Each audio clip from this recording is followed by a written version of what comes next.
ಒಂದೂರಲ್ಲಿ ಒಂದು ಕುರುಡರ ಗುಂಪಿರುತ್ತೆ.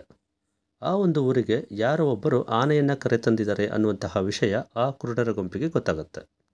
ಈಗ ಆ ಕುರುಡರ ಗುಂಪಿಗೆ ನಾವು ಕೂಡ ಆ ಆನೆಯನ್ನು ಮುಟ್ಟಿ ನೋಡಿ ಪರೀಕ್ಷಿಸಿ ಅದು ಹೇಗಿದೆ ಅಂತ ತಿಳ್ಕೊಳ್ಳೋಣ, ನಮಗೂ ಕೂಡ ಆ ಸಾಮರ್ಥ್ಯ ಇದೆ ಅಂತ ಅದರ ಬಳಿ ಹೋಗ್ತಾರೆ.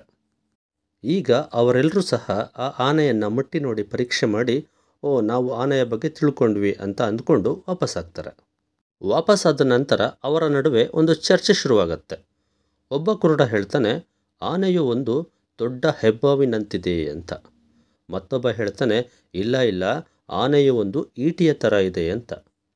ಆಗ ಮತ್ತೊಬ್ಬ ಹೇಳ್ತಾನೆ, ಇಲ್ಲ ಇಲ್ಲ, ನಿಮಗೆ ಸರಿಯಾಗಿ ಗೊತ್ತಾಗಿಲ್ಲ, ಆನೆ ಒಂದು ಬೀಸಣಿಕೆಯ ಥರ ಇದೆ ಅಂತ ಹೇಳ್ತಾನೆ. ಆಗ ಇನ್ನೊಬ್ಬ ಹೇಳ್ತಾನೆ, ಇಲ್ಲ ಇಲ್ಲ, ಆನೆ ಗೋಡೆಯ ಥರ ಇದೆ ಅಂತ.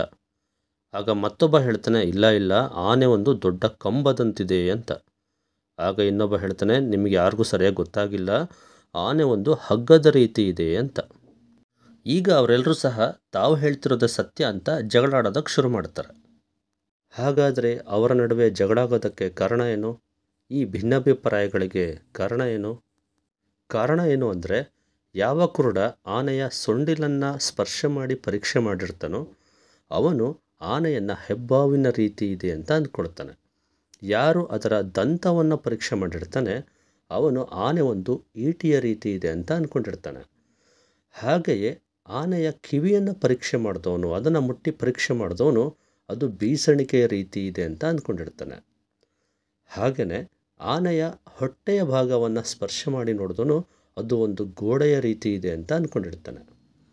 ಅದೇ ರೀತಿ ಆನೆಯ ಕಾಲುಗಳನ್ನು ಸ್ಪರ್ಶ ಮಾಡಿ ಪರೀಕ್ಷೆ ಮಾಡಿದವನು ಅದು ಒಂದು ದೊಡ್ಡ ಕಂಬದ ರೀತಿ ಇದೆ ಅಂತ ಅಂದ್ಕೊಂಡಿರ್ತಾನೆ.